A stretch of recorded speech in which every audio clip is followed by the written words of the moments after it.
protestan le dimissioni del precedente. Los sucesos han tenido lugar en el aeropuerto de Caracas. 目前的一个共识是，它应该是来源于自然界的某一种野生动物。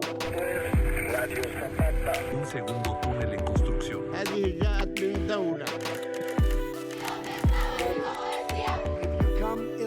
We may be opponents, but we're not enemies. We're Americans. Résultat, ils font grimper le thermomètre mondial.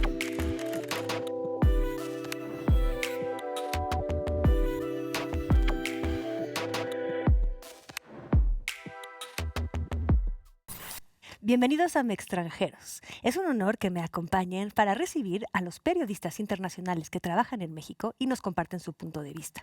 Hoy veremos qué tipo de clase política tenemos a la luz de las próximas elecciones. También hablaremos de la crisis migratoria en Ceuta, en México y otros países del mundo.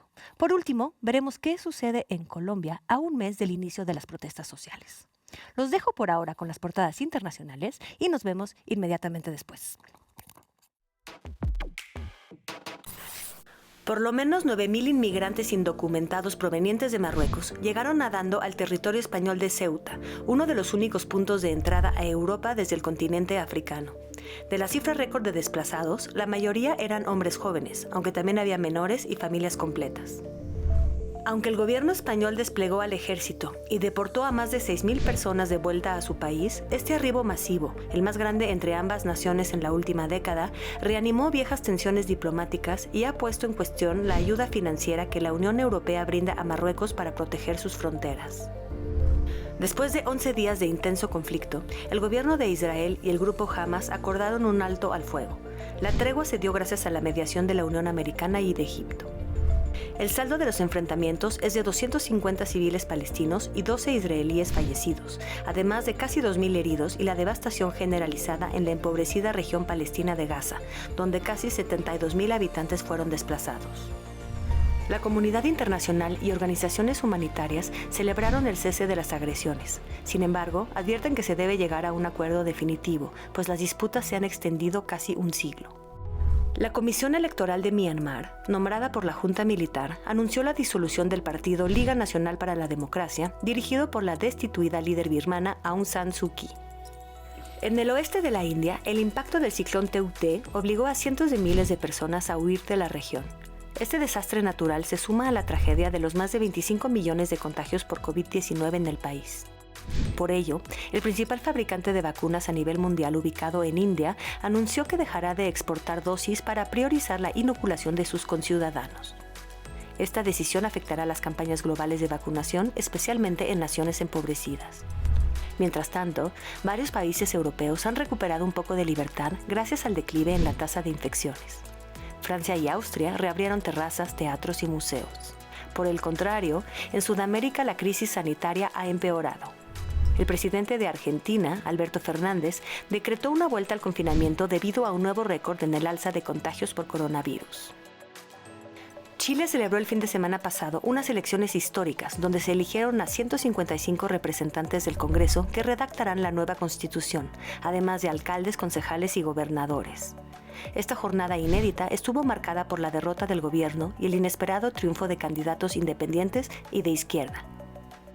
Tras varios días consecutivos de presión ciudadana en las calles de Colombia, avivadas por las políticas fomentadas por el gobierno de Iván Duque y la violencia policial, el Congreso votó en contra de una reforma al sistema de salud, lo que representa un nuevo triunfo para los manifestantes. El iceberg más grande del mundo, cuyo tamaño se asemeja al de la isla española de Mallorca, se desprendió la semana pasada en el oeste de la Antártida. Este continente pierde 150 millones de toneladas de hielo cada año, un proceso que hace del calentamiento global un fenómeno irreversible. Pues ha llegado la hora de presentar a los insignes periodistas que nos acompañan esta noche. A mi derecha tengo a Joan Grillo, nuestro reportero británico favorito. Joan ha trabajado en Time Magazine, en la BBC, en New York Times.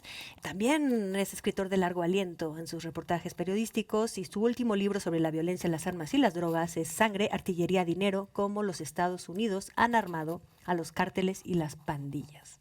Bienvenido, Joan. Y cuéntanos qué te llamó la atención en el mundo esta semana. Pues un gusto, como siempre, estar aquí con ustedes, ¿no? Pues me llama la atención estas semanas. Lo mataron el candidato en Sonora, candidato para alcalde, Abel Murrieta. Y yo me toca conocer a él hace un año y cacho allá en Sonora. Él, aparte de ser candidato político, fue un ex fiscal y fue el abogado de la familia LeBaron, de estos mormones que sufrieron esta masacre en Sonora en 2019. Y yo estuve investigando mucho sobre este tema. Entonces yo lo conocí cuando fue el presidente Andrés Manuel a visitar este pueblo La Mora en Sonora. Estuvimos en el mismo hotel y fuimos a cenar. Y pues sí, fue interesante conocer a él y esta tragedia que pasó cuando lo viste, que él tomó una postura en contra del crimen en el pueblo y lo mataron. Y yo creo que como es muy emblemático su muerte, la imagen de él con la propaganda para la elección, los globos y ya estaba el cuerpo, ¿no? Muy triste este muerto, ¿no? Claro, te afectó personalmente, pero también crees que puedes darle una interpretación más allá de lo que se ha dicho en la prensa. Mira, por los motivos hay varias cosas, ¿no? Un lado, el caso de la familia Barón es complejo y está ahí el cartel de Juárez como acusados en esta. Pero otro lado, él estaba intentando ser alcalde en Cajeme y este pueblo y tomando una postura muy en contra de la delincuencia públicamente. El otro lado, él fue fiscal de Sonora. Entonces hay muchas cosas. Es difícil saber exactamente quién lo hicieron. Pero en todos modos se muestra como el nivel de violencia en el país y como él como personaje, como muy triste. Conociendo a él, como muy triste eso. De acuerdo, pues lo siento, Joan. Lorena Arroyo, bienvenida. Tú eres una reportera española, llevas muchísimo tiempo en América Latina, te has desempeñado como corresponsal en Brasil, en Bolivia, 10 años en Estados Unidos. Sí, 10 años. Increíble, tan joven que te ves. Ahora eres periodista de la sección de América Latina para el diario español El País. Has trabajado también con Univisión, BBC Mundo y la agencia EFE. Muy bienvenida y cuéntanos a ti qué te llamó la atención. Bueno, en primer lugar, muchísimas gracias. Es un gusto estrenarme aquí con ustedes. Gracias por la invitación. Y yo quería traer una historia, como tenemos el programa cargado de historias duras y tristes generalmente, pues quería traer una historia de esperanza, que es una que ha hecho mi compañero Pablo Ferri. Estuvo en Puebla junto con Nayeli Cruz, la fotógrafa, y perfilaron a Felipe Espinosa, que es un señor de 84 años, vendedor de fruta y verdura en un mercado de Puebla, que se ha graduado de ingeniero recientemente. Entonces, bueno, es un perfil que cuenta la vida de este señor, que ha sido muy dura. Él, estuvo en el ejército, de joven fue muy pobre, pero trabajó en una petroquímica y ahí decidió que él también quería ser ingeniero. Entonces, mientras trabajaba en el mercado de fruta, pues se fue sacando sus estudios, se ha graduado y me parece una bonita historia en estos momentos, ¿no? Que después de un año tan duro para la gente mayor, para la gente de la tercera edad, y también como que hay segundas oportunidades y que si quieres algo, pues lo puedes conseguir con esfuerzo, ¿no? Por supuesto, muchísimas gracias, en efecto, muy esperanzador. Y bueno, pues tenemos aquí a Felipe Restrepo Pombo. Él, yo lo conocí desde hace mucho tiempo como escritor colombiano, editor, mucho tiempo editor de la revista Gato Pardo aquí en México. Es también periodista independiente. Podríamos decir muchísimo sobre su labor apreciadísima en otros terrenos, pero como periodista, pues ha colaborado en la BBC, en Words Without Borders, World Literature Today, entre otros. Eres un columnista ocasional ahora de la edición en español de The Washington Post y también de El País en España. Muy bienvenido, Felipe. Espero que nos sigas visitando aquí en Extranjeros. Y cuéntanos, ¿tú qué nos traes como nota? Muchas gracias por la presentación tan generosa, por la invitación, claro, y por estar acá con los colegas. Yo traigo más que una nota, una reflexión que me hizo leer un texto hace un par de semanas. Al principio fue un poco cómico, pero luego le empecé a dar como todas las vueltas y es una nota que publicó un portal de estilo de vida en Estados Unidos no voy a decir el nombre, pero ahí está en internet, en el que hablaba sobre el renacimiento de Ciudad de México como un destino turístico durante la pandemia. Y decía que hoy día es una de las ciudades que más quieren venir los turistas por lo relajadas que son las reglas frente a la pandemia. Y decía textualmente que la pandemia lo único que ha hecho es aumentar la seducción de Ciudad de México para ir de fiesta, para ir de fiestas clandestinas, a gastronomía. Me parece muy bien, por supuesto, no tiene nada de malo que la industria del entretenimiento, del turismo, que ha sido tan afectada en este año y medio, siga trabajando, me parece muy bien. También creo que la nota no fue escrita con ninguna mala intención. Sin embargo, me hizo reflexionar sobre esta realidad que está allí, y es que no todo el mundo ha vivido la pandemia de la misma manera. Este es un continente, este es un país, pero toda Latinoamérica es un espacio de un abismo entre ciertos privilegios. Y mientras algunas personas han pasado esta época en Tulum, en la playa, yendo a restaurantes, viajando, escapando un poco de la realidad, otros han tenido que vivir de una manera muy difícil, han perdido sus trabajos, han visto a sus familiares, a su gente cercana morir sin acceso a salud.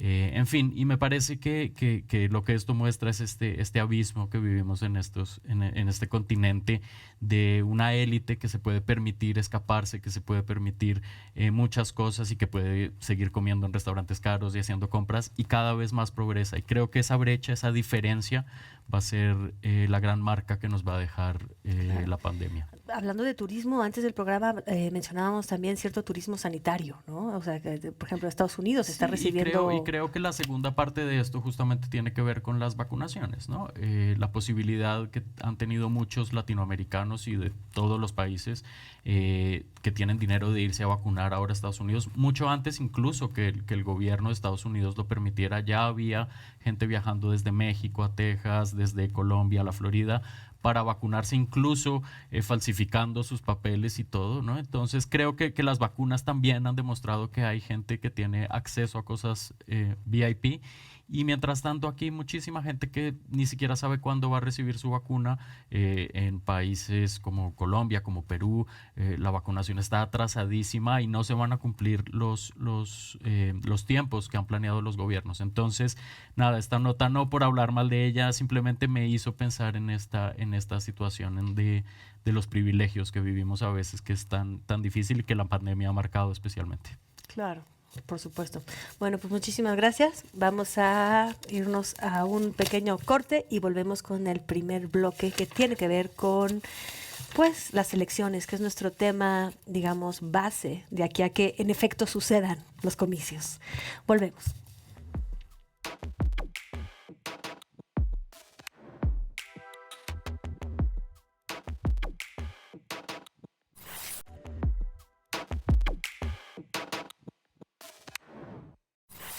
Durante décadas, las campañas electorales en México han causado polémica, desde los cuestionamientos al rol del Instituto Nacional Electoral y la intromisión de los gobiernos en turno, hasta los presupuestos asignados y el quehacer de los que contienden a un cargo público. Peleas callejeras, discursos mal hechos, comentarios absurdos, alianzas poco congruentes y violencia política, entre otros muchos escándalos, siempre definen los titulares en una contienda electoral. Pero, ¿cuánto se sabe de las propuestas de campaña? Sin duda, la falta de solidez en las propuestas políticas deja mucho que desear a la hora de ir a las urnas. No es nada nuevo ver al miembro de un partido contendiendo por un cargo público con la bandera de un partido distinto, con la promesa de que al llegar al poder todo puede ser diferente. Tampoco son nuevas las estrategias para comprar votos, como la entrega de despensas o la distribución de tarjetas con dinero. Habría que preguntarnos, con experiencia en contiendas pasadas, cuál es el interés real de los candidatos y políticos. Mantener su poder a toda costa o trabajar genuinamente en beneficio de la población. Creo que es importante recalcar que uno de los objetivos de Extranjeros es invitar a periodistas de otros países que precisamente no votan en México, y entonces pueden ser, en cierto modo, testigo de muchos procesos electorales y muchos procesos partidistas en nuestro país. Justamente, amigos, muy cerca de, pues, el día en que la población irá a las urnas, ¿cómo creen que se están desempeñando estas elecciones en la historia, digo, estas elecciones históricas, en la historia de la democracia mexicana? ¿Qué imagen o qué sabor les queda de lo que han sido testigos? Bueno, yo lo veo en esas elecciones una gran decepción entre muchas personas, ¿no? Que dicen, no sé a quién votar. Realmente no lo ven. Yo creo que no es una cuestión ideológica entre los partidos o las fuerzas políticas. Ahorita no hay una gran discusión sobre el modelo en el país. Habría sido antes igual esto en otras elecciones en México, pero ahorita creo que no hay realmente una gran discusión que está pasando en las elecciones sobre los temas económicos o políticos o modelo. Más bien son personajes y cuestiones que quién es el menos corrupto, ¿no? Que están intentando, ¿no? Si lo vemos, pues la democracia tiene unas funciones que por lo menos cambian los poderes. No son siempre los mismos en el poder, entonces se cambian, entonces puede mover las piezas un poco, ¿no? Pero si lo vemos con la manera en que se cambia tanto partidos, los diferentes políticos, ahorita el PRD, que supuestamente era la izquierda, está con el PAN y el PRI, al final son lo mismo, pues el argumento de los Morena, que son el PRIAN. Por el otro lado, a Morena también a mucha gente que ha sido en muchos partidos políticos, muchos poderes locales que se junta con Morena. Lo que me preocupa más de eso es que, bueno, primero en la cuestión de la corrupción, yo creo que es generalizado. Si lo vemos regresando hace 20 años con el PRI y el cambio en México, quitar el PRI y tener como más limpio, y luego quitar el PRIAN y tener más limpio, yo creo que es como generalizado. Si ahorita van por el gobernador de Tamaulipas con cargos de crimen organizado, pero al mismo tiempo hay un candidato para Morena en Michoacán, para una alcaldía, que está buscada por la DEA de cargos de narcotráfico. Entonces también podemos decir que realmente en todos hay una cuestión de corrupción. Y luego la cuestión de la violencia es bastante preocupante. Lo vimos también en 2018, pero sigue y siendo, yo creo a nivel local, muchos papeles de los cárteles aliando con diferentes políticos, peleando contra, como hay casos de candidatos, en los dos lados está pasando eso. Un candidato que va y luego lo secuestran, luego se quita de la contienda, candidatos que están matando. Entonces, como los cárteles se refuerzan cada vez como más como un poder local, influyendo en la política, ¿no? Entonces es más preocupante. Pero como salida, pues hay por lo menos como a unos oposición en una forma que puede tener dos fuerzas en el país por lo menos y que no es un solo dictador en el país. Claro, las dos fuerzas serían como las dos grandes alianzas, como Va por México y Juntos Haremos Historia. Como... Sí, yo creo que podemos ver así, ¿no? Ahorita ahorita es viendo Morena y sus aliados y la oposición y sus como diferentes aliados, aunque no son muy unificados, no tienen un programa, pero por lo menos cuestionando un poco un poder a otro, ¿no? No hay programa, eso es fuerte declararlo. Sí. No se oye hablar de propuestas. Yo veo que hay un panorama muy desdibujado y es precisamente por esos dos bloques, ¿no? Está la figura de López Obrador muy polarizadora y es que se habla o estás con él o estás contra él. Yo veo, lo comentábamos un poquito antes, como un paralelismo claro con lo que yo viví en Estados Unidos con Donald Trump, ¿no? Que al final él marcaba la agenda política por las mañanas, él lo hacía a través de Twitter, López Obrador lo hace en sus mañaneras, y luego todas las discusiones iban en torno a él. Y no se hablan, en este caso, no se conocen casi candidatos locales, salvo algunos escándalos concretos, como Salgado Macedonio, el caso de Nuevo León. Pero a mí me parece interesante también ver lo que pasó en Estados Unidos con Donald Trump, ¿no? Y cómo él fue llevando al Partido Republicano hacia un extremo en el que mucha gente no se identificaba, ¿no? Cuando él era candidato había muchos republicanos que no estaban, que le criticaban y que al final tuvieron que aliarse a él si querían seguir adelante en la política, porque contar con el apoyo de Donald Trump era ganar o tener más posibilidades de ganar en las elecciones intermedias, que es lo que yo veo que pasa un poquito aquí en México también, ¿no? Que muchos candidatos intentan acercarse a López Obrador pues porque al final es el más popular en estos momentos, ¿no? O bueno, o si no, pues los que están en contra que se han agrupado, ¿no? En esta alianza opositora. Y vimos también en el caso de Estados Unidos de candidatos que no estaban de acuerdo con Trump y que tuvieron que salirse de política, como Jeff Flake en Arizona. Y una cosa que a mí, dentro de esos dos bloques, ¿no?, me gusta pensar que puede ser positiva en este contexto, es que quizás sí que sirve para fortalecer la sociedad civil. O sea, la gente no vota por partidos, no vota por ideas, parece que votan en contra, más bien. Pero sí que hay grupos que se están fortaleciendo. Hemos visto al feminismo como uno de los grandes bloques opositores, hay ONGs, bueno, ahora estamos viendo todas las críticas contra mexicanos, contra la corrupción, grupos ecologistas más comunitarios. Creo que podría ser como un buen momento, ya que la gente no cree tanto quizás en líderes políticos o en partidos y vota pues un poco, como se dice, tapándose la nariz, como para creer en ver cuáles son las convicciones y apostarle a través quizás de eso, de la sociedad civil y de movimientos más comunitarios, que en Estados Unidos, por ejemplo, pues sí que tuvieron mucha fuerza durante la presidencia de Trump. En el tema de inmigración, que es el que yo he cubierto sobre todo, cada vez que había una medida que las organizaciones de derechos humanos consideraban que violaba la Constitución o las leyes, presentaban inmediatamente una demanda. Entonces, yo que lo veo con ojos un poco frescos, recién llegada, me gustaría pensar que se pueden fortalecer movimientos como el feminista o ciertas ONGs a través de ideas, ¿no? Qué interesante pensar que la ideología, ¿no?, se ha desplazado de la política, o sea, realmente las elecciones no están jugando sobre ideologías. Sí, yo quiero retomar algunas cosas que dicen mis colegas que me parecen muy interesantes sobre este proceso electoral. Primero lo que dice John, como más allá de un debate político, lo que se está viviendo es como una reorganización de fortines por zonas, ¿no? Entonces, ¿quién está aliado con qué cártel? ¿Quién está aliado con qué corrupto?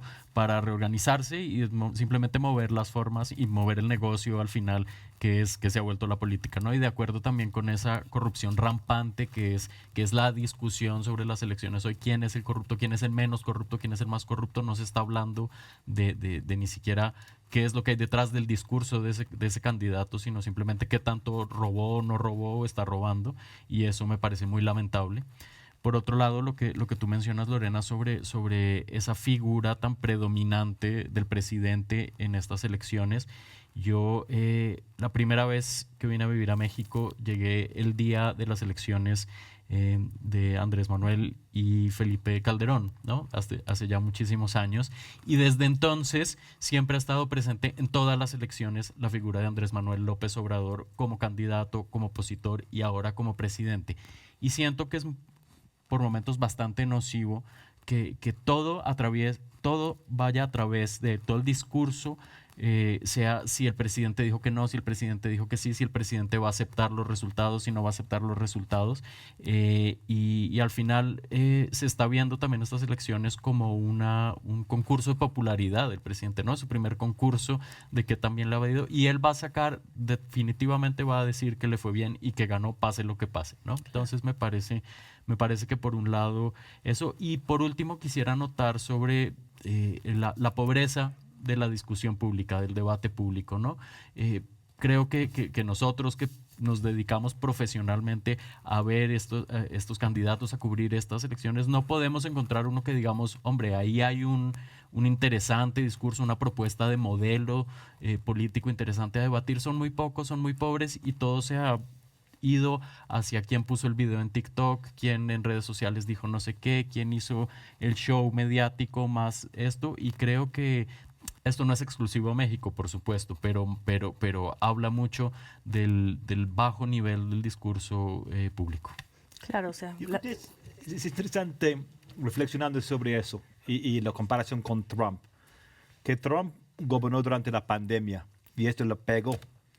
Y la elección de 2020 en Estados Unidos era quitar a Trump por la pandemia, el mal manejo, por la economía, por las protestas o la cuestión.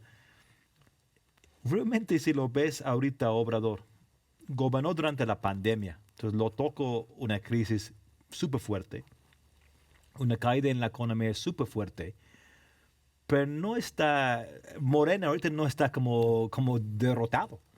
Al final es fuerte, y él es fuerte, Obrador es fuerte, incluso entonces hay que ver, en una forma ha sido exitoso en su manejo, y que ha hecho mucho es por las mañaneras, por la forma en que domina la política. Por bueno o malo, si lo comparamos con Peña Nieto, que Peña Nieto era ausente, ¿no? Que no dio conferencias de prensa. Obrador da más conferencias de prensa en una semana que Peña Nieto en su presidencia, ¿no? Era ausente un mes y olvidas que era presidente de México. Obrador siempre está presente. Y yo creo que habla también de los mexicanos, la forma en que México y los mexicanos y el pueblo mexicano ha aguantado la dificultad y la crisis. Es probable que esta crisis también aún no hemos tocado fondo, ¿no? Como para saber realmente que también la libró Morena, ¿no? Esta es un primer test, digamos, ¿no? De popularidad, como lo dices. Pero creo que todavía no acabamos, desafortunadamente, ¿no? Con esta crisis. Lo que sí terminamos es este bloque. Fue muy rápido. Pero bueno, tenemos otros dos donde podemos retomar algunos elementos que sin duda se repiten en los diferentes países de los que vamos a platicar. Entonces, pues, los dejo con un corte y nos vemos para el bloque de la crisis migratoria.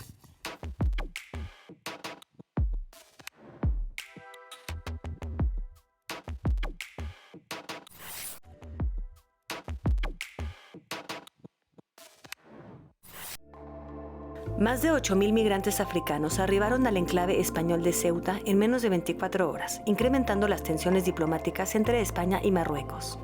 Desde el pasado 17 de mayo, el flujo de migrantes desde las playas marroquíes al paso fronterizo de Tarajal incrementó tras la apertura de las fronteras por parte del régimen alawita, lo que se ha calificado como un acto de presión política.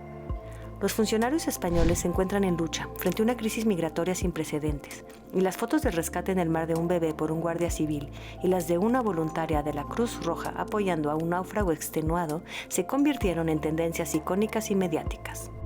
Estas imágenes son muy similares a las que se observan con los migrantes del continente americano que van hacia los Estados Unidos, desde Tapachula, en la frontera sur de México, hasta Ciudad Juárez.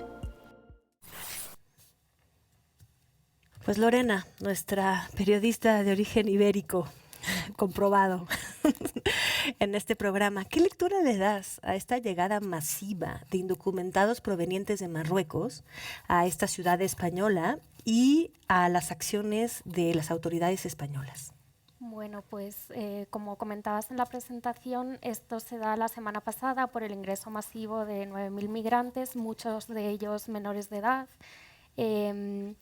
En medio de un conflicto diplomático entre España y Marruecos, aunque las autoridades no lo han asociado directamente, pero básicamente el líder del Frente Polisario fue admitido en un hospital de La Rioja, en el norte de España, y eso pues no le hizo gracia a Marruecos, que ellos reclaman la soberanía sobre el Sáhara Occidental, ¿no? Entonces, aparentemente, relajaron las medidas en la frontera con esta ciudad autónoma, que es un enclave español en el norte de África, y dejaron pasar a un montón de migrantes. Y bueno, ahí estaban esas escenas. Se vio desgraciadamente a policías y al ejército golpeando a algunos migrantes. También se vieron escenas de asistencia, en la que mencionaban del bebé, un bebé que no sabía el guardia civil el que lo llevaba si estaba vivo o estaba muerto, y al final aparentemente sí que estaba vivo. Pero bueno, básicamente en los siguientes días se hicieron muchísimas devoluciones en caliente. Ahí yo veo que hay muchas similitudes, por ejemplo, con lo que está pasando ahora en la frontera entre México y Estados Unidos, ¿no? Estamos viendo llegar a miles de migrantes desde Centroamérica, sobre todo, y como pues por este título 42, que es una medida que puso el gobierno de Donald Trump y que ha mantenido Biden, se los están expulsando inmediatamente, salvo en el caso de los menores de edad. En el caso de España, volviendo a Ceuta, también se expulsó en caliente a casi todos los migrantes. algo que lo había permitido el Tribunal Constitucional, no en el caso de los menores, y sí que se registró casos de menores que fueron devueltos inmediatamente, como también se ven aquí, como que se saltan las reglas, ¿no? Y otra cosa que yo también haría como de comparación de las dos situaciones es que en los dos casos, como decía, estamos viendo a muchos menores no acompañados. Por lo general, el perfil del migrante que va de África hacia Europa, no olvidemos que España es la puerta de entrada al sur de Europa, suelen ser más hombres solos. En el caso de Centroamérica estamos viendo en los últimos años muchísimas familias y menores no acompañados que quizás van a buscar a sus padres, o incluso familias que llegan juntas a la frontera pero saben que no tienen posibilidades de pasar y dejan a los menores solos para que se encuentren allí con familiares. Pero en el caso de España estos días también hemos visto menores hacinados. Bueno, lo ha reportado, por ejemplo, mi compañera María Martín para El País, en muy malas condiciones. A mí eso personalmente es algo que me da mucha pena como española. Como digo, España es puerta de entrada de migrantes y deberíamos estar, creo que, mejor preparados. Y más allá de eso, yo creo que lo que reflejan estas crisis es un problema global que no estamos sabiendo atender, porque yo lo que me he dado cuenta cubriendo migración es que en general los países ven a los migrantes como el problema, cuando yo siento que es el síntoma de una enfermedad mucho mayor, que es pues la desigualdad de la que hablábamos antes. En el caso de Centroamérica, y tú también, Joan, lo has reportado mucho, pues las pandillas, la corrupción, el cambio climático incluso. O sea, te encuentras con gente ahora con los huracanes Zeta y Iota, sobre todo que han golpeado a Honduras, que se han quedado sin nada.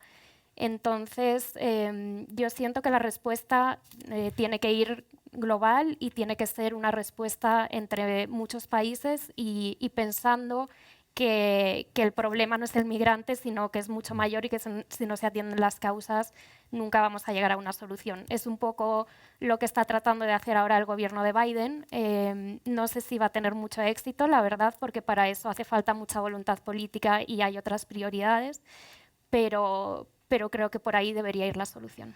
Claro. ¿Ustedes qué reacción tuvieron o tienen ante esta migración, blitz migración, ¿no? Esta migración relámpago de tan poquito tiempo, esta llegada masiva a una ciudad española desde Marruecos? Sí, bueno, creo, sí, efectivamente que es muy impresionante verlo, pero no es algo nuevo, ¿no? Ha sido siempre uno de los puntos de tensión ahí, Ceuta y Melilla, que incluso no conocemos mucho, pues no oímos hablar mucho, pero siempre ha estado ahí, como dices, es la entrada hacia España desde Marruecos, y siempre ha habido ahí una enorme tensión, siempre esto, y como dice Lorena, se replican cosas que ocurren en todos esos puntos de tensión migratorios, ¿no? Centroamérica con México, México con Estados Unidos, Colombia con Venezuela. Hay un problema enorme global en la migración, y como tú, creo que tiene que ver también con una indolencia, de cierta forma, de ver al migrante como el invasor que viene, y creo que viene por unas razones muy concretas, y es porque no encuentra formas de vivir en su propio país y tiene que emigrar y tiene que buscar, y no lo hace por placer, lo hace por necesidad. Y creo que hay que estar preparados, creo que tiene que haber una discusión mundial, que la hay, pero mucho más seria, mucho más compleja, sobre cómo se va a manejar esto en puntos como Ceuta y Melilla, donde definitivamente se ve ese desborde, pero no es nuevo, lleva muchísimo tiempo, y tendrían los gobiernos que estar preparados para recibir y para tener que los migrantes tuvieran condiciones de vida dignas, en lo que se encuentra una solución más permanente, ¿no? Creo que hay también una enorme brutalidad a veces de las autoridades migratorias. Yo como colombiano siempre la he visto cada vez que uno llega incluso a países como México, que deberían ser amigables a veces con los migrantes, y cada vez lo son menos, por esta idea del extranjero que viene a algo que no está bien, ¿no? Entonces creo que hay que dar una discusión y que hay que prepararse, porque cada vez va a ser más común y cada vez vamos a ver más estas escenas replicándose, que son tremendas de ver. Tú misma, antes de entrar acá, ya nos hablabas de lo que tú has visto en estos últimos meses de migraciones, y es cada vez más inhumano. Sí fue impresionante la imagen de Ceuta y eso. Y son de otras imágenes que hemos visto en esos años. Es el papá con su bebé que murieron en el Río Grande, es el niño que murieron en Grecia, en la isla, ¿no? Y esto es un gran tema que no va a parar, que va a ser más incluso en estos años que vienen. Tenemos que pensar en las causas. Porque yo creo que esta ola, en un lado, no creo que al final sí estoy completamente de acuerdo que hay que ser humanos con esto y tener derechos humanos los migrantes. Pero tampoco yo creo que ni México, ni Estados Unidos, ni Europa realmente van a ver yo creo que las olas de refugiados que podría venir en el siglo que viene. Si lo vemos, incluso este punto de África hacia Europa, yo creo que esa es una bomba de tiempo más fuerte que América Latina hasta Norteamérica. Porque la población, el crecimiento de población en África, ahorita que estamos hablando de 1.000 millones en África, en comparación con 500 millones en América Latina, pero lo ven según que va a llegar a 2-3 mil millones en este siglo, en los años que viene. Una cosa de las causas, y lo ve que es bien complicado, que es fácil decir que hay que buscar las causas, ¿no? Si lo vemos en este camino de migrantes aquí por México, de centroamericanos, una gran causa es la violencia, ¿no? Ahorita hizo un reportaje largo, un perfil de Nayib Bukele en El Salvador, que es una figura muy controvertida. Pero una cosa que sí vale la pena ver y considerar es que antes de los salvadoreños eran los más que estaban moviendo por México. Y la cantidad de homicidios, de asesinatos en El Salvador era en 2015 103 por 100,000 habitantes, el peor del mundo. Ahorita está como en 19, menos que en México. Y ha bajado bastante la emigración de los salvadoreños. Hondureños siguen bastante, ¿no? ¿Cómo lo hicieron? Igual por un pacto con las pandillas, una tregua, que es controvertido eso. Pero hay que pensar cómo resuelvan los conflictos de violencia que empuja a la gente, porque yo creo que es...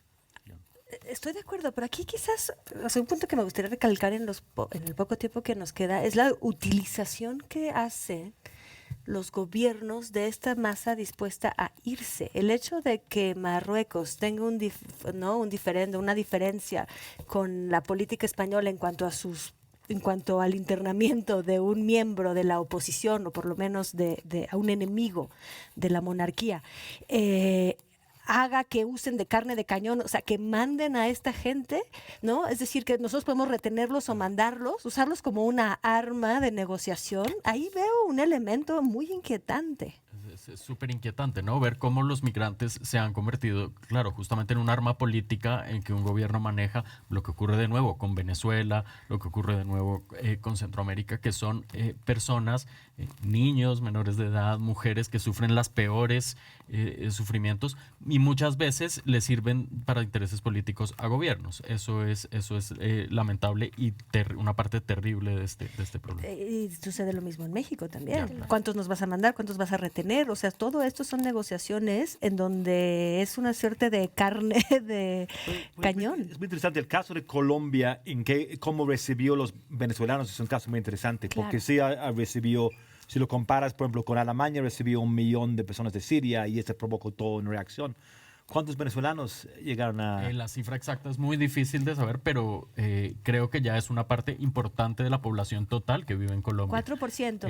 Es como el 4%. Hace poco yo escribí un artículo largo en la revista de este país sobre eso, sobre lo que ha significado en cambio. Ya hablaremos de Colombia en el siguiente bloque, pero tú lo que te imaginas para un país que de pronto empiece a llegar una cantidad tan enorme de gente, un país pobre. Además, claro, con este problema que hay, que el gobierno de Colombia y el gobierno de Venezuela simplemente no tienen relaciones políticas, lo que significa para un país que llegue esto, y se ha tratado, pienso yo que se ha tratado de que sea una buena recepción, pero obviamente ha traído unos problemas sociales, económicos, y ya se vive en Colombia algo que nunca había ha habido y es una xenofobia terrible, terrible. Nos tenemos que ir al perdón, Joan, tenemos que ir al siguiente bloque. Solo quería preguntarle a Lorena si tiene algo rapidísimo y urgente que concluir, si no continuamos la conversación después. Mi único punto es que yo creo que a mí me parece muy bien lo que ha hecho el gobierno de Colombia. Los inmigrantes ya están en el lugar, lo mismo que pasa con Estados Unidos. Entonces creo que reconocerlos y tratarlos como gente que viven ahí me parece correcto, la verdad. Vamos a hablar de Colombia entonces en el próximo bloque. Muchísimas gracias y bueno, pues nos encaminamos a la recta final. No se vayan, volvemos.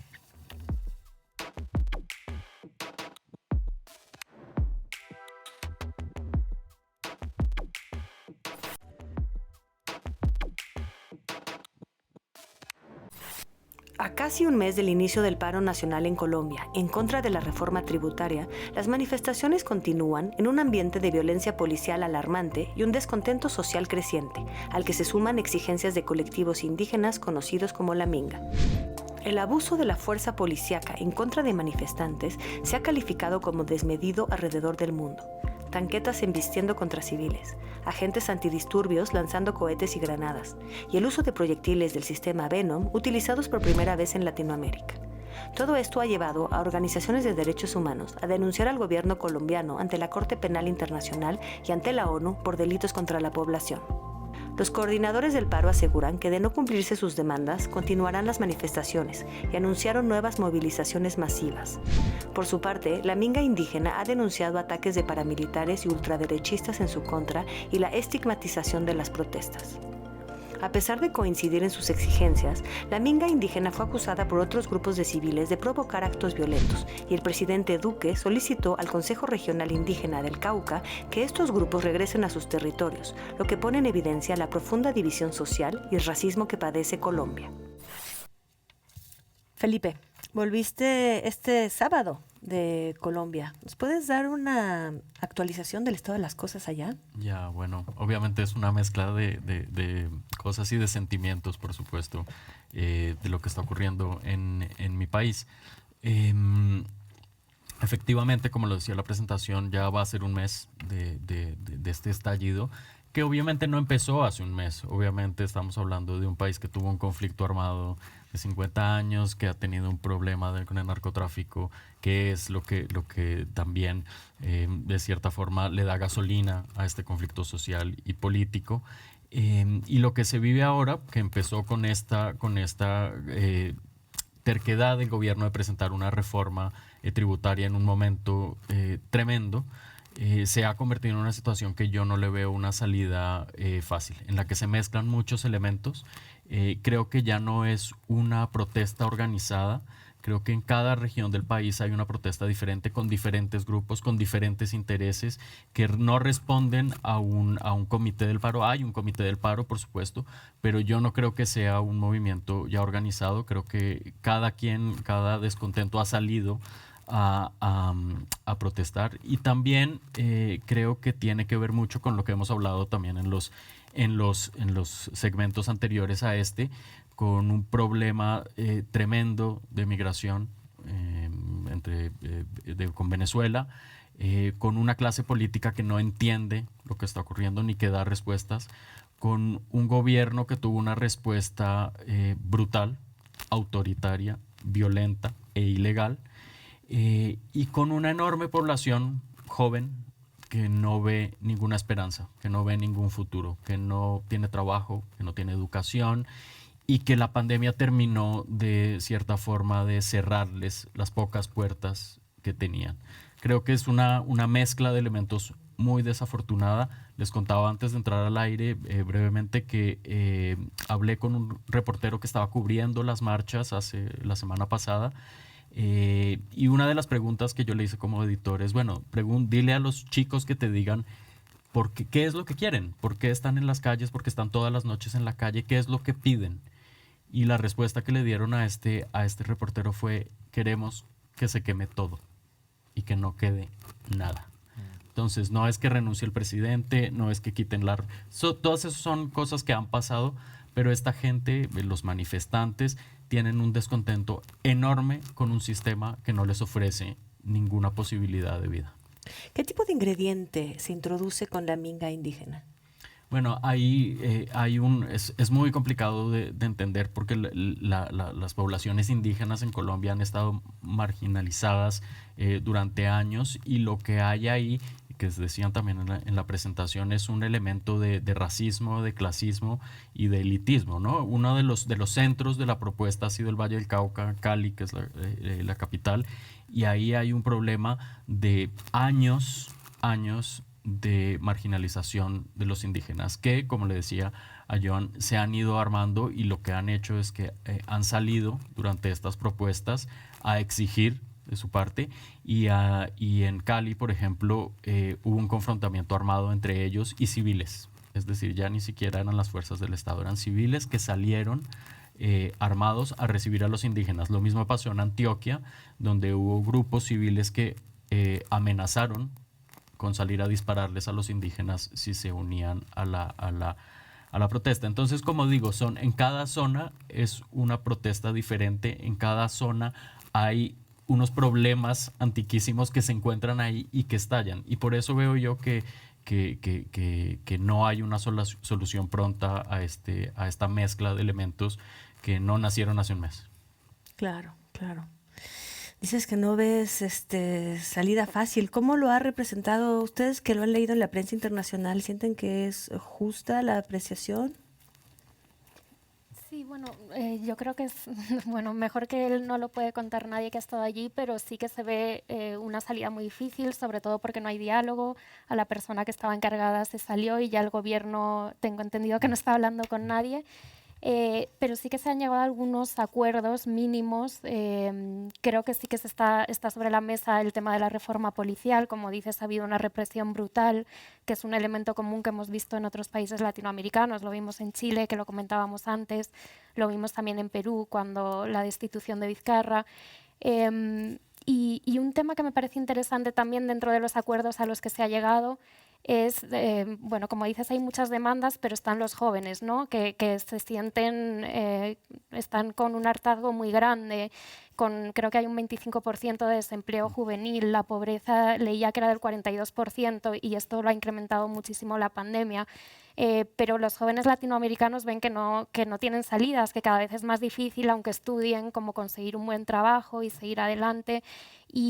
Y el gobierno de Duque, pues sí que creo que ha accedido a por lo menos un semestre de educación gratuita para las personas de estratos más bajos, de clase social más baja, y también como algún tipo de programa para incentivar el trabajo de estas personas. Entonces, pues sí que veo muy difícil como una solución en términos generales, pero por ahí yo veo como un rayito de esperanza de que por lo menos se empiecen a atender algunas demandas, ¿no?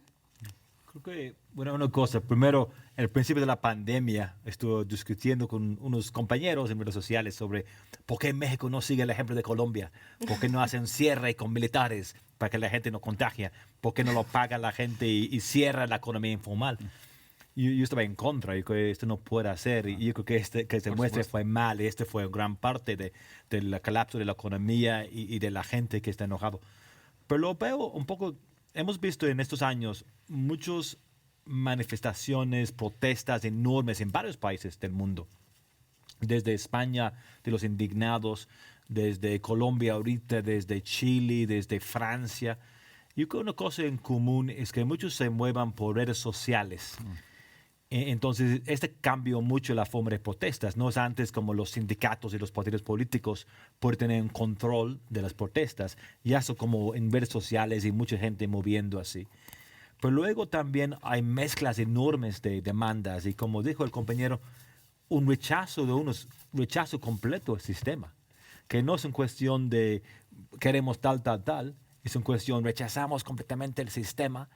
Es un forma de como nihilismo. O demandas que, entonces, a ver dónde llega esto. Podría ser que se pega la política y los políticos no saben cómo reaccionar. En Chile, en hecho, ya están reescribiendo la Constitución como respuesta a una forma de las protestas. Vamos a ver si realmente encuentra una fórmula. O también es difícil cómo van a reescribir la Constitución, porque todo el mundo tiene su demanda como la hacen, ¿no?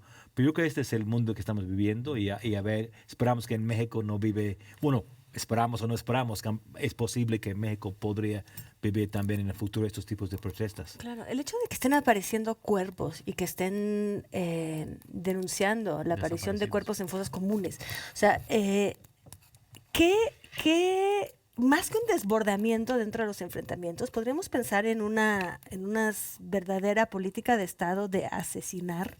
¿Por qué el gobierno colombiano no aceptó la visita de la Corte Interamericana de Derechos Humanos? O sea, ¿qué está pasando realmente? De nuevo, las fosas comunes no es algo nuevo, ¿no? ¿Eh? Es un país, no es algo nuevo en Colombia, las fosas comunes. Es una historia también de violencia, como digo, que necesariamente el proceso de paz no acabó, ¿verdad? El proceso de paz fue un documento que se firmó muy valioso, muy importante, pero pues hay una guerra que sigue, que no ha acabado, y la prueba de esto es eso. Lo que dices, Lorena, sobre los pocos acuerdos que se llegan, está muy bien, claro que está muy bien, pero hay problemas mucho más de fondos, y lo que tú dices, ya hay un diálogo. Hay un diálogo, sí, pero realmente no se está dialogando con todos. Hay un comité del paro, como digo, que tienen cierta injerencia sobre la gente que está en las calles, pero eso no es definitivo. Lo que tú dices también, Ion, sobre lo diferente, en este caso, que es que lo podemos ver en redes sociales, ¿no? Y que está pasando en vivo, y que la gente que está en sus casas está viendo la brutalidad, está viendo los muertos, está viendo los desaparecidos, y eso hace que tenga una dimensión completamente diferente. Y de acuerdo contigo, también creo que hay un germen de este descontento que tiene que ver con una cuarentena que fue una de las más largas del mundo, en un país pobrísimo, y eso hizo que la pobreza aumentó en un año en 20%. Eso es inmenso. Y mientras tanto, lo que decía también, la cantidad de gente de Venezuela que ha llegado, y un sistema que no puede sostener todos esos problemas al tiempo.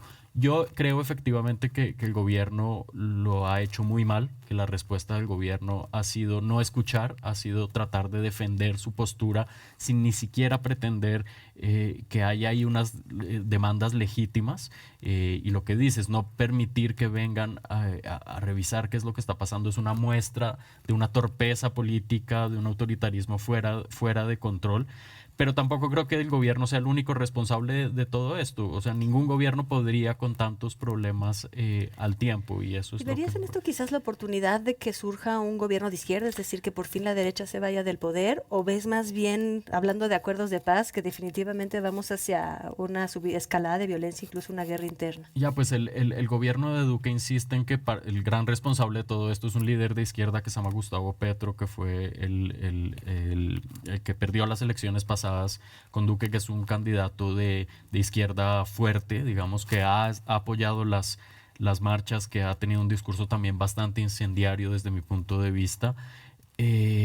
Yo creo que puede pasar cualquier cosa, pero no veo necesariamente que un cambio hacia la izquierda vaya a mejorar las cosas de ninguna manera. Híjole, pues bueno, pues no quitemos ahora sí que los ojos de Colombia, de hecho, ni de Ceuta, por más chiquito que sea, ni de ningún lugar del mundo. Son tiempos difíciles. Les agradezco muchísimo venir a compartir aquí con nosotros sus puntos de vista. Y bueno, pues agradezco por supuesto a TV UNAM que nos acoja aquí, y a todos ustedes que nos han acompañado esta noche. Que tengan un excelente resto de noche de miércoles.